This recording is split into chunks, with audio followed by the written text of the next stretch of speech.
l'affiche du film L'air de la mer rend libre de Nadir Moknesh, Zaya Dehar reçoit toujours les mêmes questions.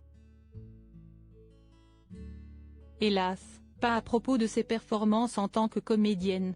Elle est à l'affiche du film L'air de la mer rend libre, de Nadir Moknesh depuis le 4 octobre 2023.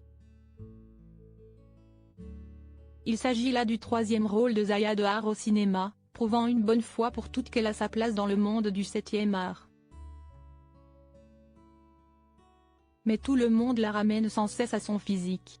Et ce même monde évoque toujours l'affaire Zaya, cette époque où elle avait eu des relations sexuelles tarifées avec une partie de l'équipe de France de football alors qu'elle était mineure.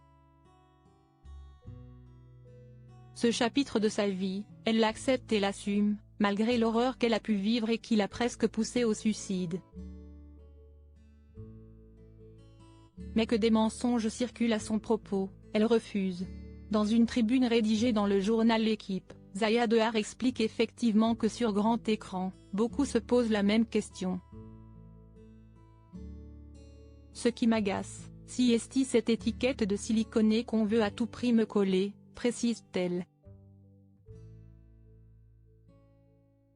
À chaque fois, il y a ce doute, abordé, si est vrai, dans une fille facile et l'air de la mer rend libre. Est-ce qu'elle est refaite ou pas?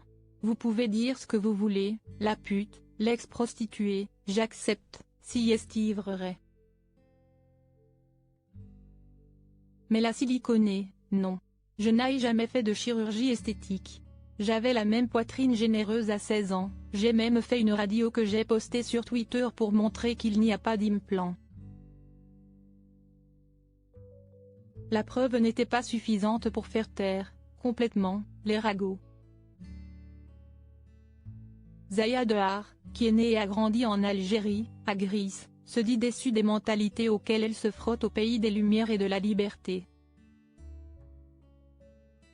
En arrivant en France, à l'adolescence, je pensais que j'aurais une vie plus douce, plus épanouie qu'en Algérie où on me regardait comme la petite fille étrange, rappelle-t-elle.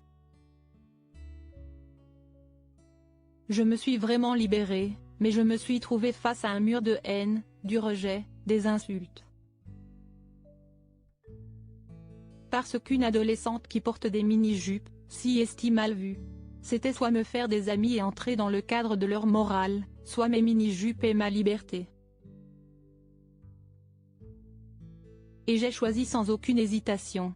Retrouvez l'interview de Zaya Dehar dans le supplément du magazine L'Équipe, N-2143, du 14 octobre 2023.